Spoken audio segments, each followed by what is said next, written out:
pour n'importe quel sport, vous avez une surface. Et à tous les coins de cette surface, vous êtes en mesure d'écoper un carton rouge.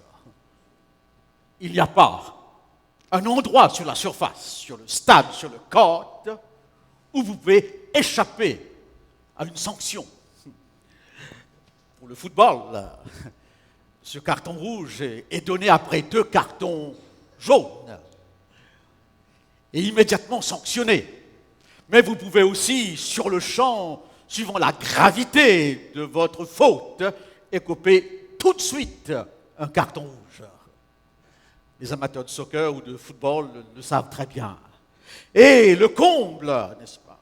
Ce qu'on voudrait à tout prix éviter, ce que tous les joueurs voudraient éviter, c'est d'écoper ce carton rouge dans ce carré qui est juste en face des poteaux que nous appelons surface de réparation ou zone de vérité.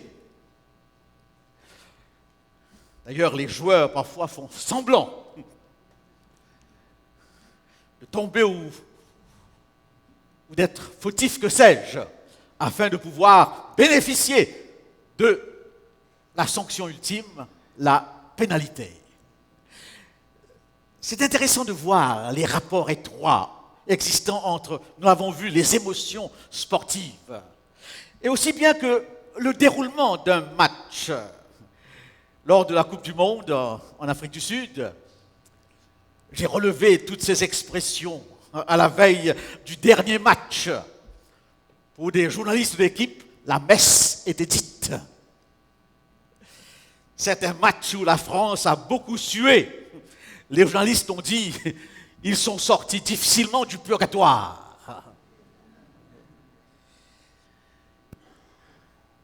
Et très souvent, et aussi, et lorsqu'ils sont rentrés,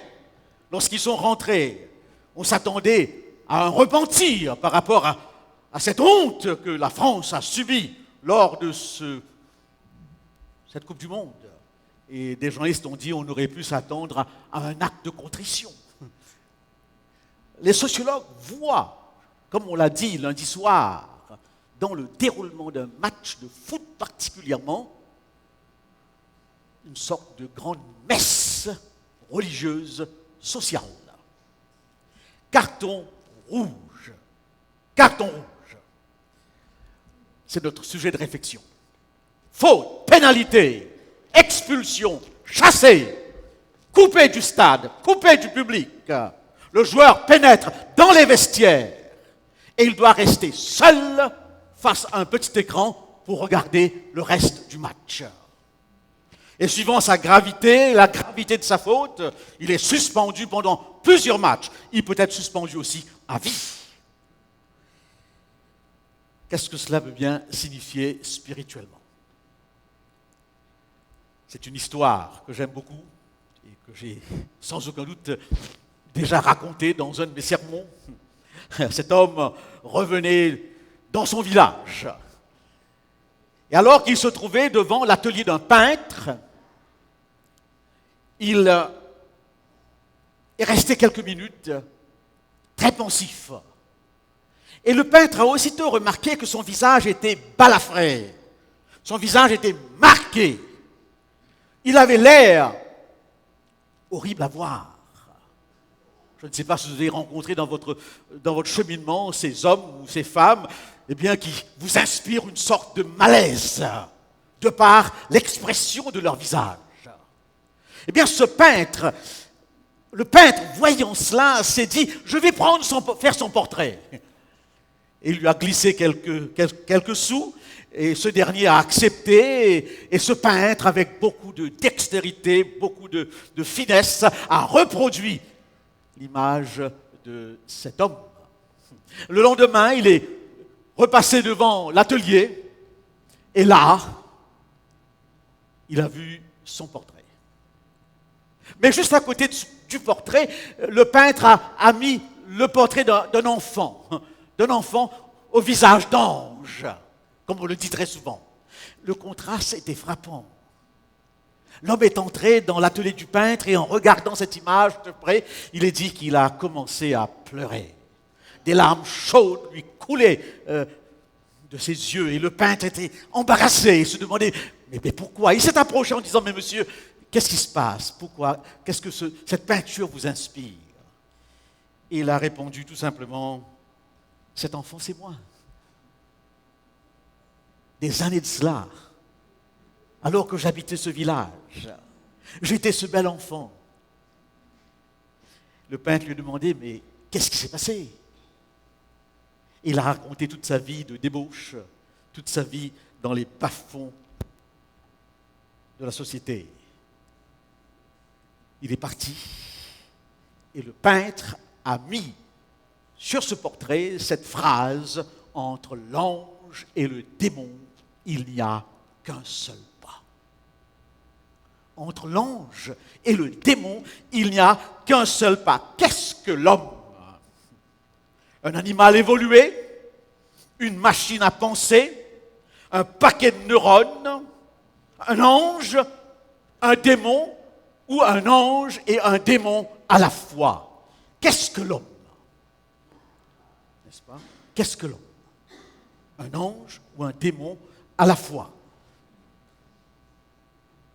Question capitale. Et les philosophes, depuis la nuit des temps, réfléchissent à cette question. Je reprends, si vous voulez bien, le tableau de Gauguin que nous avons vu hier.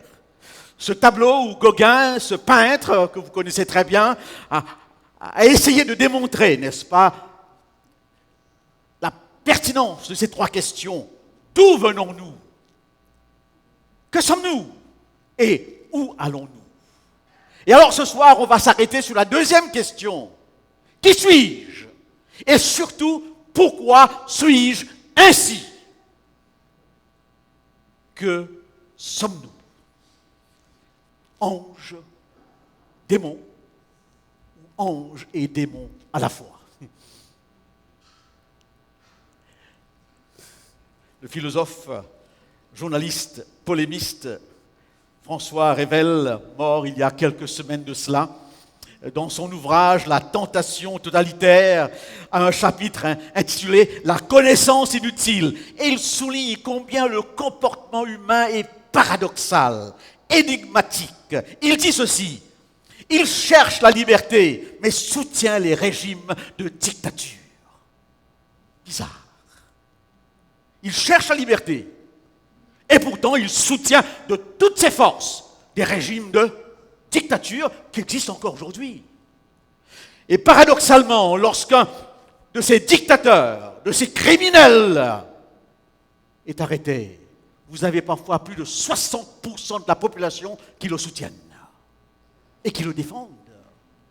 C'est le cas pour M. Blažič, qui est actuellement à la Cour pénale internationale. Oui, dit-il, il cherche la liberté, mais soutient les régimes de dictature. On pourrait croire que secrètement, il aspire à l'esclavage. Il cherche des chaînes.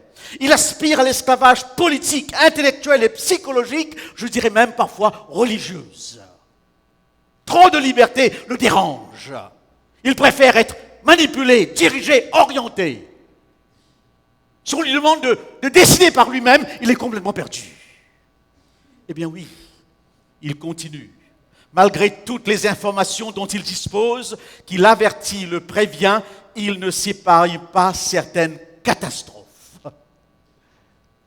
Il est informé, mais il semble que ça ne le dérange pas. Je pense que ici aussi, n'est-ce pas, ici aussi, comme c'est le cas en France depuis quelques mois, vous avez sur toutes les boîtes de cigarettes tous les méfaits de la cigarette indiqués, avec des gravures impressionnantes.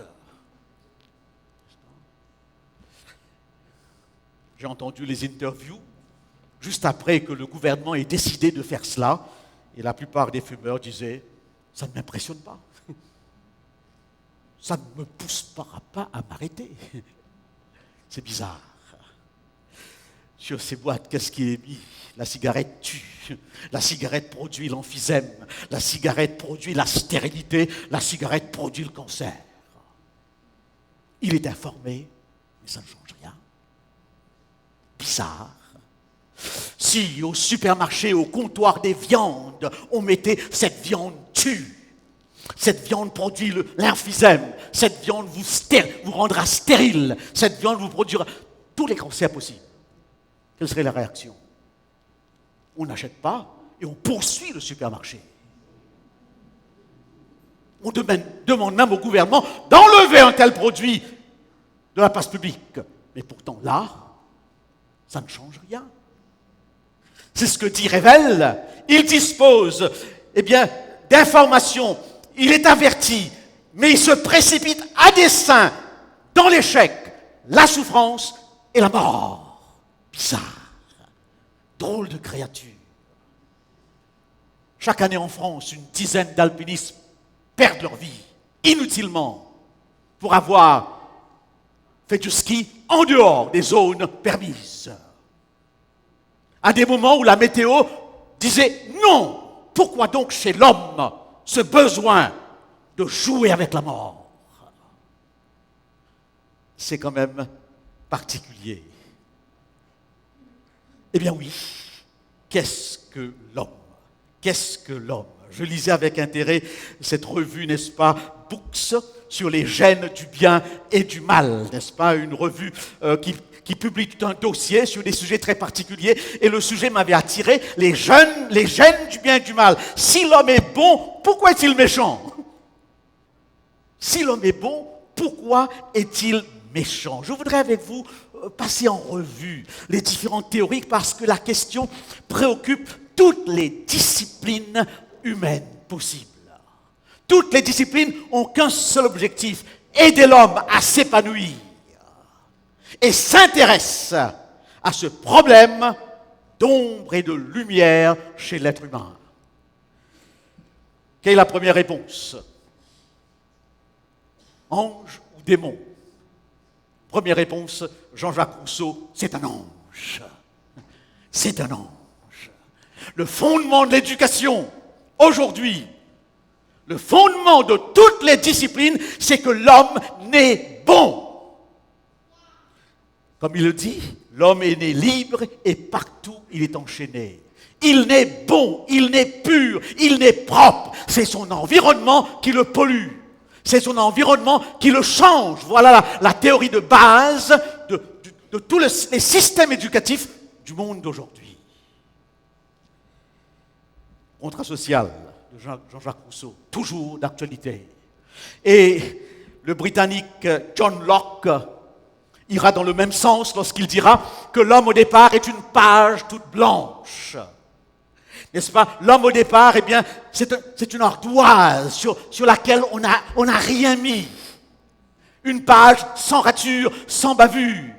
Et Watson, n'est-ce pas, un des fondateurs de ce courant psychologique appelé le behaviorisme, c'est-à-dire théorie du comportement, dira ceci: donnez-moi un bébé et les possibilités de la modeler comme je voudrais sont infinies. Une pâte à modeler, voilà l'homme. Eh bien, chers amis, l'histoire humaine dément cette croyance. L'histoire humaine dément cette croyance à tout prix. On veut à tout prix régler le problème de l'homme en lui donnant un meilleur environnement. Et d'ailleurs, on entend toujours ces reproches des partis de l'opposition. Créez un environnement et vous changerez l'homme. Je ne pense pas que je pense que nous serons tous d'accord que l'environnement dans lequel nous nous trouvons aujourd'hui est de loin, technologiquement, meilleur de l'environnement de nos arrière-parents. Mais est-ce que l'homme a changé? Quand je reviens dans mon pays, une île qui ressemble à la vôtre, et que je me dis, voilà, il y a X temps, quand j'étais là, je pouvais à n'importe quelle heure de la nuit sortir, prendre un taxi, entrer à la maison à 11h ou minuit, parce que c'était la sécurité totale. Mais aujourd'hui, on m'invite à manger, on me dit, écoute, on finira plus tôt, tu n'auras pas un taxi après 9h. Parce que les taxis ont peur de sortir après 9h. Les risques sont trop grands. Ce pays est magnifique, technologiquement, des supermarchés partout qui n'existaient pas, mais une insécurité impressionnante. On nous conseille de ne pas sortir après 9 heures. Eh bien oui, l'histoire humaine semble aller contre cela. Et justement, vous avez appris combien plusieurs joggeuses ont été assassinées dernièrement en France.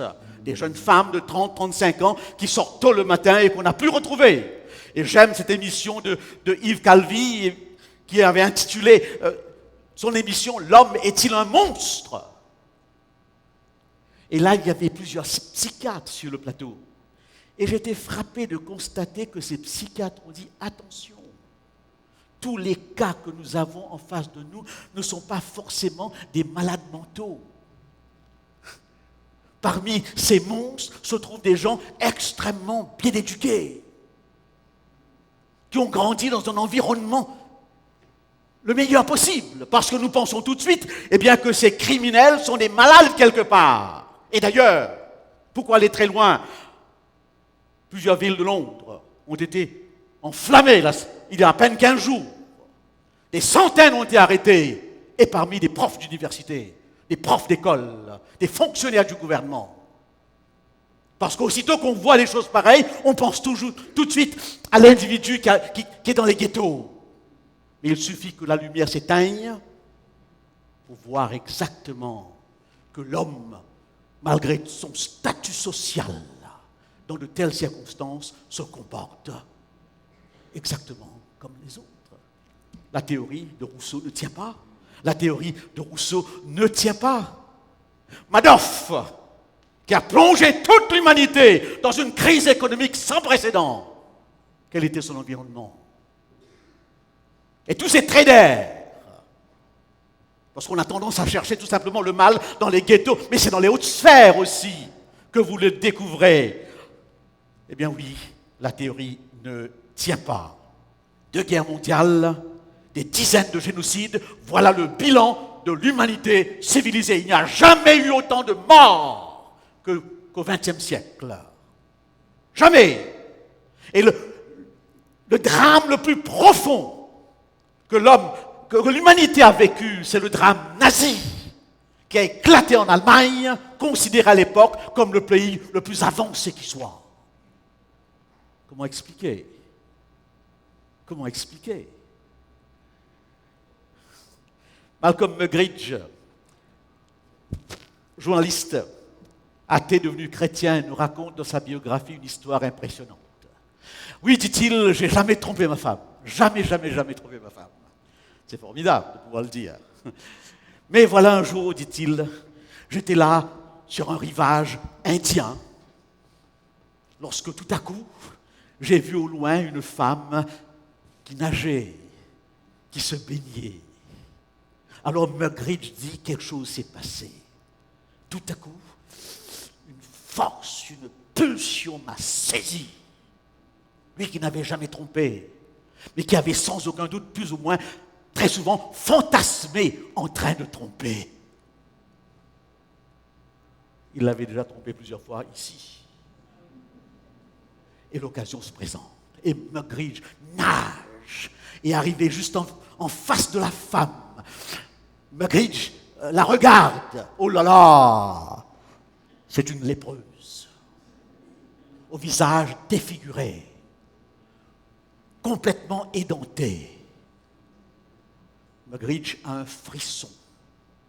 Non pas seulement par rapport à cette femme dans cette situation physique inimaginable, mais à l'idée, dit-il dans sa biographie, que finalement, le lépreux, ce n'était pas elle, mais lui. Il prenait conscience, finalement, que moralement, l'homme, le lépreux, c'était lui-même. Qu'est-ce que l'homme? 2 Australiens arrivent au ciel. Je ne sais pas comment ils sont arrivés là, mais ils y arrivent. Ils sont devant les portes d'or de la Nouvelle Jérusalem. Et bien sûr, il y a un ange qui garde les portes. Et un Australien qui dit, bon, je dis 2 Australiens, vous pouvez l'appliquer à n'importe quel peuple, n'est-ce pas? Et un des 2 qui dit à l'ange, peux-tu nous appeler Pierre? Saint-Pierre, dans toutes les histoires, Saint-Pierre est là, n'est-ce pas? Mais Saint-Pierre est occupé. Et Saint-Pierre qui dit, attendez quelques minutes et j'arriverai. Et quand Saint-Pierre arrive, à son grand étonnement, les 2 Australiens ne sont pas là. mais aussi les portes d'or. Les portes d'or avaient été emportées, même au ciel. La duplicité humaine jusque dans les sphères célestes. Parce que c'est là que ça a commencé. Mystère. C'est là que ça a commencé. Et heureusement que ceux qui y rentreront un jour, nous le verrons dans notre dernière présentation que j'ai intitulée « Sélectionner pour le ciel », un petit changement. Heureusement qu'il faudra à tout prix que nous ayons vaincu. Au cas contraire, le ciel serait de nouveau en danger. Eh bien oui, ce Norvégien qui tue. Ah, les musulmans étaient heureux, donc soulagés à l'idée que c'était un Norvégien. Parce que tout le monde a pensé en premier lieu au fondamentalisme islamique. Parce que nous avons cette image. Mais c'était un Norvégien en pleine santé, non détraqué, mentalement, suivant les psychiatres, tout à fait normal. Et par-dessus tout, il se déclarait fondamentaliste chrétien. Comment expliquer? Donc, la théorie de Rousseau ne tient pas. Deuxième théorie, celle, n'est-ce pas, eh bien, de Thomas Hobbes, anglais. L'homme est un loup pour l'homme. Ce n'est pas un ange, c'est un loup. C'est ce qu'a dit Hobbes. Sa morale n'est qu'une couche de vernis sur un fond d'égoïsme, de brutalité et de bestialité. L'éducation n'est qu'un plâtrage. Sa culture positive n'est qu'une couche de vernis. Il suffit de rien pour que tout à coup, l'homme naturel apparaît. Le vieil homme sort et que le loup sort ses crocs. Il suffit que les circonstances enlèvent, effacent pendant quelques instants ce vernis pour que la bête explose, pour que le loup masqué sous des vêtements de brebis sort ses crocs. Hobbes va donc dans l'autre extrême. Bien sûr, troisième réponse, la réponse génétique, c'est dans les racines biologiques de l'homme qu'il faut chercher l'explication. Pourquoi est-il ainsi? C'est une question génétique, c'est un paquet de neurones. Il faudra tout simplement savoir régler les doses. Je ne voudrais pas m'y arrêter longtemps. Si c'est une question uniquement génétique, alors on peut régler tous les problèmes à coups de médicaments. J'ai un fils psychiatre, comme je vous l'ai dit, et on discute parfois sur ces questions. Et son rôle en tant que psychiatre est justement de prescrire des médicaments. Il travaille avec les détraqués, non pas avec les détraqués, mais avec les tueurs en série. Je me dis, t'as pas peur? Il me dit, à chaque fois que je suis devant un tueur en série, je dois partir du principe qu'il est un homme comme n'importe qui. Si je pars du principe que c'est un tueur en série, je ne peux pas faire mon boulot. Mais alors, il m'a dit, à coup de médicaments, on peut diminuer certaines agressivités. Mais je lui ai posé la question, est-ce que la psychiatrie annonce qu'on peut finalement changer totalement le comportement humain? La réponse est non. Donc, la dimension génétique explique certaines choses, mais pas tout. Et c'est même dangereux. Parce que si je suis qu'un paquet de neurones uniquement, comme on l'a dit hier soir, on peut m'améliorer, on peut me détériorer, on peut m'éliminer. Pour les Allemands, les Juifs n'étaient que de la poussière et du sang. Et vous avez vu ce qu'ils ont fait. Donc cette solution n'est pas absolue. La quatrième solution, ange et démon à la fois. Qu'est-ce que l'homme? Un ange et un démon à la fois, un être d'ombre et de lumière, un être contradictoire, ambigu, qu'on ne comprend pas toujours et qui ne se comprend pas. À chaque fois que je veux, le mal s'attache. Lorsque je veux aller dans cette direction, je vais dans l'autre. C'est un homme appelé Paul qui l'a dit.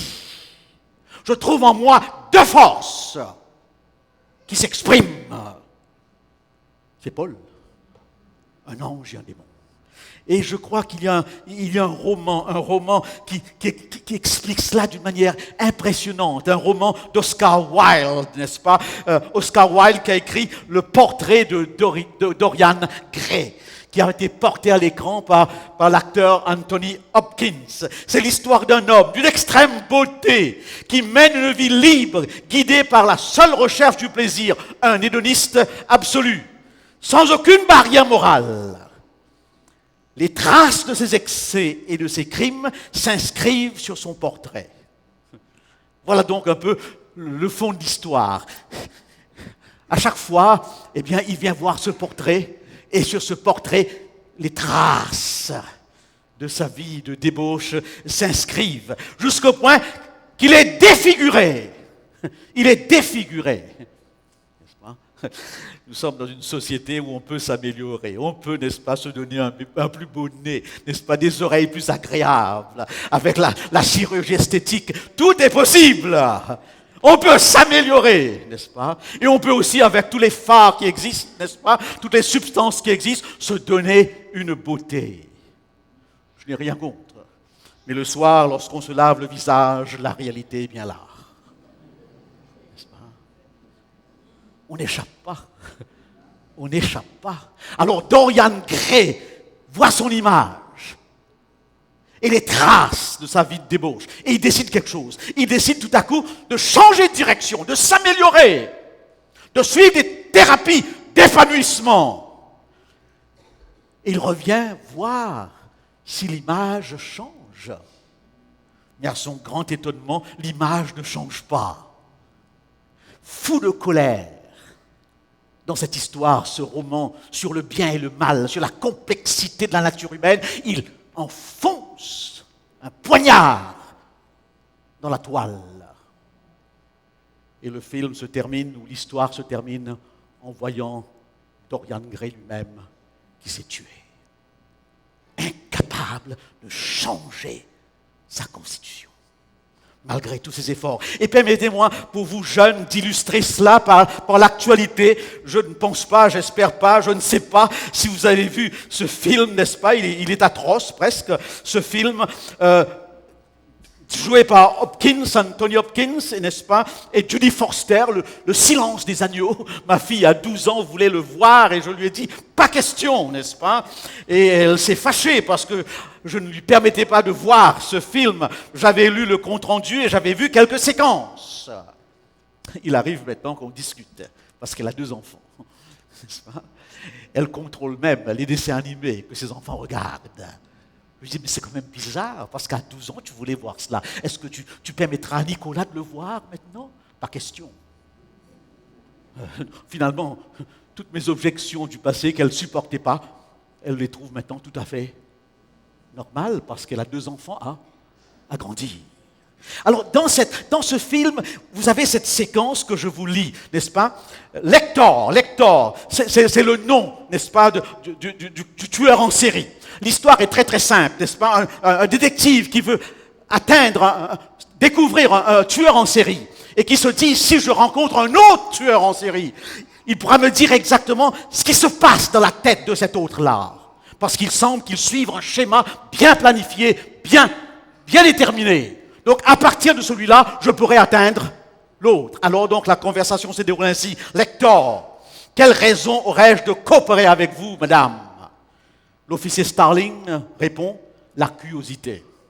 Lector, au sujet de quoi? Starling répond, de votre présence ici, sur ce qui vous est arrivé ici. Alors, Lector répond, rien ne m'est arrivé. Officier Starling, je suis ce que je suis.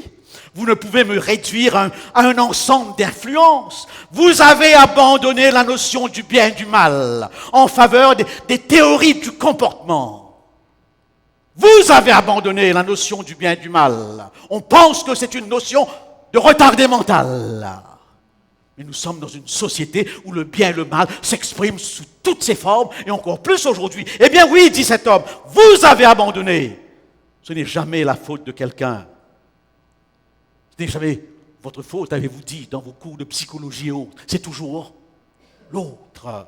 Pouvez-vous dire que je suis le mal? Suis-je le mal, officier? Staline. Ce film, à trop savoir, met en évidence justement le caractère sombre de l'être humain. Ah, les petits salauds de Liverpool. Excusez l'expression, c'est le titre de l'article. N'est-ce pas? Mais si je vous lisais la Bible en langage exact, vous risquez de choquer, n'est-ce pas? La Bible nous est présentée dans un langage poli. Parce qu'Amos écrit avec les termes de son temps, qu'on a modifié un petit peu pour faciliter la lecture. Eh bien oui, vous vous souvenez, ces deux petits garçons qui dans un supermarché voient un autre petit garçon, ils le prennent, ils l'amènent sur les rails, et là ils le tuent à coups de pierre. C'était Liverpool. Les Anglais n'ont rien compris. Comment 2 enfants de 5, 6, 7 ans environ tuent un autre avec des pierres. Et après avoir tué, ils sont retournés à leur jeu comme si rien n'était. Et certains psychologues que j'ai lus osaient dire, ils ne savaient pas ce qu'ils faisaient. Ils ne savaient pas ce qu'ils faisaient. Heureusement qu'un autre psychologue que j'ai lu aussi a dit ceci, lorsqu'un enfant envoie une pierre dans une vitre et qu'il brise la vitre et qu'il se sauve, c'est qu'il sait ce qu'il a fait. Le crime. Et aujourd'hui, nous assistons justement à une violence enfantine qu'on n'avait jamais vue auparavant. Eh bien oui, donc, ange démon, oh, je pense aussi, n'est-ce pas, à cette jeune dame, Susan Smith. C'est l'actualité. Susan Smith qui, à cause d'une déception amoureuse, prend son enfant, l'attache dans une voiture et laisse partir la voiture dans un fleuve. Les Américains se sont demandé comment est-ce possible de faire une pareille chose. Elle n'était pas folle. Quelle explication? L'être humain. L'image que vous allez voir peut être extrêmement troublante, mais ne jouons pas à l'innocent. Ces images, on les a vues partout, dans tous les journaux. Eh bien oui, l'Amérique de Bush, avec ses tortures et ses sévices. Personne ne pouvait imaginer que les États-Unis, le plus grand des pays protestants, arrivent à des scènes de torture aussi lamentables. Comment expliquer? Lui qui voulait purifier l'Irak, au nom de la Bible en main, des images difficiles à croire. Mais attention, soyons clairs, soyons honnêtes. Lisez le texte de l'Ancien Testament et vous verrez Israël qui gagne une bataille et qui tranche la tête de tous ses ennemis. Israël qui prend la tête de tous les ennemis et enfonce dans un poteau et font un défilé avec. Israël qui, après avoir gagné une bataille, coupe le prépuce de tous les chefs des ennemis. C'est dans la Bible. Les tortures qu'Israël infligeait, je parle de l'Israël dans l'Ancien Testament, aux ennemis, sont difficiles à imaginer. Peuple de Dieu. Peuple de Dieu. Je suis réaliste ce soir. Je ne suis pas naïf. Eh bien oui, l'homme. Et ce qui m'a impressionné, c'est un article de psychiatre. Un psychiatre qui a analysé ces tortures et qui a dit ceci. N'importe quel homme placé dans les mêmes circonstances peut faire la même chose. Et en lisant l'article, j'ai eu un frisson. Je me suis demandé, peux-tu aller jusqu'à ce point? Peux-tu torturer ton semblable jusqu'à ce point? Et ces psychiatres disent, oui, tout homme, dans ces circonstances, pourrait aller jusque-là. Israël a été jusque-là dans l'Ancien Testament. Ces belles histoires de la Bible ne sont pas si belles à lire. Pourquoi? C'est ce que nous verrons samedi. Pourquoi ce récit est parfois si violent? Oh, je me rappelle avoir lu l'histoire de l'arrêt, n'est-ce pas, d'Adolf Eichmann. Il doit passer en procès et un juif voulait à tout prix voir son visage. Un juif voulait voir son visage. un des plus grands criminels de guerre qui ait jamais existé. Et alors, ce juif est venu au procès. Et lorsqu'il l'a vu entrer, il a perdu connaissance. Il a perdu connaissance. Et les journalistes sont venus lui dire, monsieur, pourquoi avez-vous perdu connaissance lorsqu'il s'est réveillé? Est-ce qu'il y a quelque chose qui vous avait peur? Il a répondu, lorsque j'ai vu Adolf Eichmann, je me suis rendu compte que son visage était comme le visage de n'importe qui. C'est un homme à l'apparence normale. Et je n'ai pas pu supporter cette idée. Car ce visage, qui aurait pu être le visage de n'importe qui, me dit que n'importe qui pourrait faire la même chose. Après le 11 septembre, qu'on va sûrement fêter avec des aspects particuliers du fait que Ben Laden a été arrêté, tous les visages des terroristes étaient dans les journaux et un journaliste disait « ça aurait pu être votre voisin de porte. Ça aurait pu être l'individu que vous accompagnez au travail hier, sans jamais découvrir que cet homme était un terroriste. » Ça fait réfléchir. Ça fait réfléchir. L'être humain, la nature humaine et le verdict biblique, eh bien, est catégorique. On va maintenant voir très rapidement cela. Quelle explication donner? Rousseau, Watson, Hobbes, la génétique? Non. La Bible dit, tous ont péché. Tous ont péché, indistinctement. Les plus grands comme les plus petits. Les plus riches comme les plus pauvres. Ne cherchez pas toujours le problème du mal dans les quartiers malfamés. Ce problème est parfois à des niveaux plus grands. Et j'ai écouté au moins une quinzaine d'émissions sur l'affaire de cet homme dont le pouvoir était absolu en tant que directeur du FMI. Pouvoir de l'argent, pouvoir, n'est-ce pas, politique. Et la question que les auditeurs se posaient, comment expliquer qu'un homme qui a tous ces pouvoirs se laisse prendre dans un acte si simple, apparemment? On ne pourra jamais savoir ce qui s'est passé dans la réalité. Il n'y a pas de témoin. Mais c'est sûr et certain eh bien, que cet homme a eu un rapport avec cette Guinéenne. Mais notre société considère que c'est normal, tant qu'il n'y a pas mort d'homme, tant qu'il n'y a pas violence, c'est OK. Il devra faire face à une autre accusation aussitôt entré en France. Comment expliquer? Alors un psychiatre encore dit quelque chose qui m'a impressionné.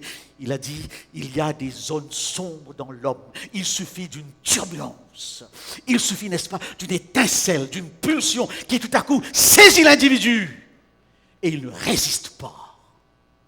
S'il souffre d'obsession, aussitôt qu'il est en face de son obsession, eh bien, il ne peut faire autrement. Ça paraît drôle qu'un homme qui contrôle l'argent du monde n'arrive pas à contrôler une pulsion sexuelle. Mais attention, je connais un autre, un roi, un bien-aimé de Dieu, un homme choisi par Dieu, qui un jour, n'est-ce pas, se trouve sur le balcon de sa maison vers minuit. Et lui aussi, il voit une belle femme, du nom de Beth-Shabé, qui prend un bain, n'est-ce pas, dans la rivière à côté.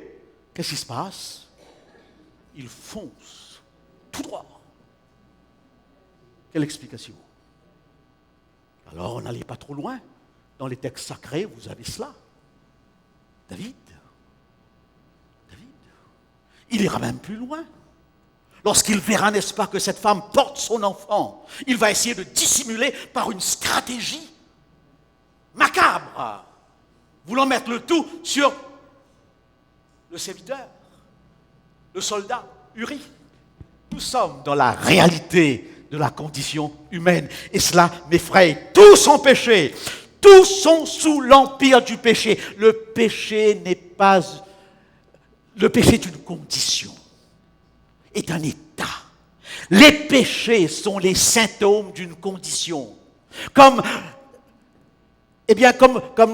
la fièvre indique qu'une maladie se prépare. La fièvre n'est jamais une maladie. La fièvre n'est que le symptôme d'une maladie. Et heureusement que nous avons ce symptôme, sans quoi on ne saurait pas combien notre état est désespéré. Avec un accès de fièvre, on court chez le médecin. Eh bien, tous nos actes répréhensibles ne sont que l'expression d'un état de péché. Oui, dit l'apôtre Paul, nous sommes sous l'empire du péché. Et l'histoire qui confirme cela de manière particulière que j'ai racontée, que vous avez racontée, c'est l'histoire du scorpion qui dit à la grenouille, aide-moi à traverser. Ils sont tous deux retenus dans un espace d'eau et la grenouille sait nager mais pas le scorpion. Et le scorpion dit, prends-moi sur ton dos, je t'en prie, aide-moi à aller de l'autre côté. Et la grenouille lui dit, non, je te connais très bien. Tu as une drôle de réputation.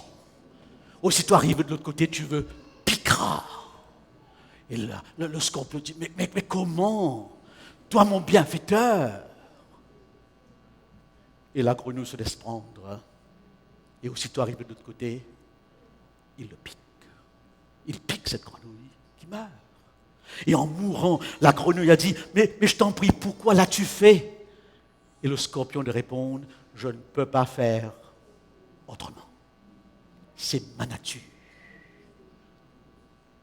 2 guerres mondiales, des dizaines de génocides, un écart toujours plus grand entre le riche et le pauvre. L'humanité ne peut pas faire autrement. Un pays comme l'Amérique ne peut pas donner à tous ses habitants une assurance médicale. C'est quand même drôle. Ils envoient des gens sur la Lune. Il y a des gens qui meurent dans leur rue. C'est quand même bizarre. Malgré les problèmes écologiques, semble-t-il, il y a encore dans ce monde suffisamment de nourriture pour toute l'humanité. Mais l'égoïsme de l'homme est tel que ses intérêts passent avant tout. Ça démontre que nous avons tous péché. Et là, attachez vos ceintures parce que je vais vous choquer. Je vais vous choquer, n'est-ce pas, avec la Bible, n'est-ce pas? David dira, voici, je suis né dans la faute et ma mère m'a conçu dans le péché. Ah, petit bébé mignon comme tout, un petit ange, des yeux bleus, des cheveux, n'est-ce pas, magnifiques. Ah, mon chou, n'est-ce pas, mon petit ange. Non, dit la Bible. Déjà à ce niveau, j'ai été conçu dans le péché. Difficile à l'accepter. C'est le texte biblique. Et j'ai lu avec intérêt cette description, n'est-ce pas, de André Comte-Sponville, philosophe très très en vogue actuellement, avec Luc Ferry, ancien responsable de l'éducation, et dans un article, dans un livre, n'est-ce pas, sur le goût de vivre et sans leçon, il nous parle de la barbarie enfantine et il dit ceci, ce qui correspond au texte de David, des psaumes. Ni ange, ni bête, mais plus proche pourtant de la bête, d'autant plus qu'ils sont jeunes. Ça choque. Et là, la Bible vient de le dire, conçu dans le péché. Le nouveau-né est un petit animal, sans autre loi que l'égoïsme. À ce stade de la vie, l'enfant ne pense qu'à lui. C'est le symbole par excellence d'une nature totalement égoïste. Toute la sphère de sa vie est concentrée sur sa personne. Il ne sait rien d'autre. Et le philosophe athée, n'est-ce pas, continue. L'enfant n'est pas plus pur, plus doux, plus généreux. Rompons avec ces niaiseries à l'eau de rose. Ce ne sont que dangereuses illusions. Regardez la mère. Regardez l'enfant. Et dites-moi de quel côté l'humanité, moralement, est la plus belle, la plus émouvante, la plus admirable.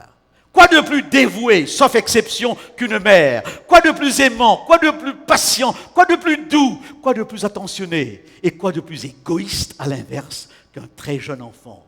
Quoi de plus impatient? Quoi de plus colérique? Quoi de plus violent? Surtout les garçons, s'ils le pouvaient. Quand l'enfant a soif, que vous soyez malade ou pas, il a besoin de son lait. Votre situation ne l'intéresse pas. Et c'est avec raison que Paul Naref chante « Pour faire un homme, mon Dieu ». N'écoutez pas Paul Naref, il est... je parle pour un public contemporain. C'est pour cette raison que mes propos sont remplis de faits contemporains, n'est-ce pas? Pour faire un homme, dit Paul Naref, mon Dieu que c'est long. Le petit animal, en quelques jours, est sur ses pattes et se débrouille tout seul. L'homme a besoin d'années d'éducation avant qu'il puisse gérer son égoïsme, apprendre à partager. Et même là, avec tous ces exemples que nous avons vus, la bête remonte. La bête remonte. Y a-t-il espoir? Y a-t-il espoir? C'est la question qui est posée. Quel est le verdict biblique à ce sujet? Ne pensez pas que j'ai été trop sombre dans mes propos. Le verdict biblique est cassant. Un léopard peut-il changer ses taches? Non, dit le prophète. Non.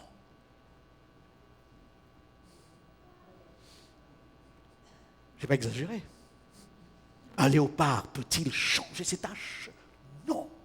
Vous ne pouvez, dit Dieu, faire le bien, vous qui êtes accoutumés au mal.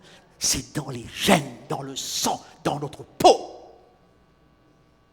Chers amis, même au sein de l'Église, nous tombons des nues parfois. On est toujours étonnés. Mais c'est un peu de naïveté d'être étonné. Ah, je connais cet homme. C'était l'ancien de mon Église. Depuis 20 ans, il était ancien. Respectable, respecté. C'était vraiment un père spirituel. Et voilà qu'un matin, dans les journaux, on constate, on apprend qu'il a gagné une loterie. Il n'a pas pu l'éviter. C'était là. N'est-ce pas? Je ne vous parlerai pas là-dessus de l'Église. Ce qui est inimaginable. Après 6 mois, cet homme respectable et respecté par l'Église, ce pilier spirituel, après 6 mois, avait quitté sa femme et quitté l'Église. L'argent. L'argent a démontré la faiblesse de la cuirasse. Il a fallu de quelques centaines de milliers de roupies, ou de francs, ou d'euros, pour que tout à coup, cette spiritualité solide comme le roc, qui tient le coup pendant 20 ans, s'éclabousse. Et alors, on est étonné. Comment? Et notre exemple, notre excuse facile, c'est Satan. Un peu trop facile. Il a un peu gros dos, Satan. Et c'est une sorte d'échappatoire, une fuite devant la réalité de la nature humaine. C'est pourquoi le Christ nous disait, attention, quand vous l'entendez dire Seigneur, Seigneur, quand vous l'entendez dire j'ai fait des miracles, soyez attention. Je ne le connais pas. Et ça bouleverse. Parce que toutes ces choses se passent même dans les sphères religieuses. Et deviennent parfois, pour l'homme de la société moderne, une raison de ne pas croire. Une raison de ne pas entrer dans une église. Eh bien oui, l'histoire de la Genèse, que certains considèrent comme étant naïve, alors qu'elle est réaliste. Le péché avec un grand P signifie cassure, signifie, n'est-ce pas, séparation, signifie égoïsme, signifie orgueil. Toutes les actions qui suivent et qui sont les péchés ne sont l'expression de cette condition. Est-ce qu'on peut changer? Ce Dieu qui dit, le léopard ne peut pas changer ses taches, dit aussi ceci. Je suis le seul Dieu juste et qui sauve. Le seul capable de remédier cette solution. Et demain, nous verrons justement ce Dieu sous le titre « La main de Dieu », pas la main de Maradona, pas la main de Thierry Henry. Nous commencerons avec Maradona et Thierry Henry. C'est Maradona, le premier, eh bien, qui a lancé ce slogan « La main de Dieu ». C'est cette main qui a permis à l'Argentine de gagner cette Coupe du Monde. Il n'a jamais avoué que c'était sa main. Et Thierry Henry, n'est-ce pas, heureusement que lui ne l'a pas dit, mais de nouveau, le joueur de l'équipe reprenait la main de Dieu, parce que face à l'Irlande, la France a été qualifiée par une faute de la main de Thierry Henry. Et il a avoué, c'est sa main, mais il a pris comme prétexte, moi je joue, si l'arbitre ne voit pas, c'est pas ma faute. Et nous verrons à partir de cette main de Maradona, de cette main, n'est-ce pas, de Thierry Henry, la main de Dieu qui nous dit, ma main n'est pas trop courte pour sauver.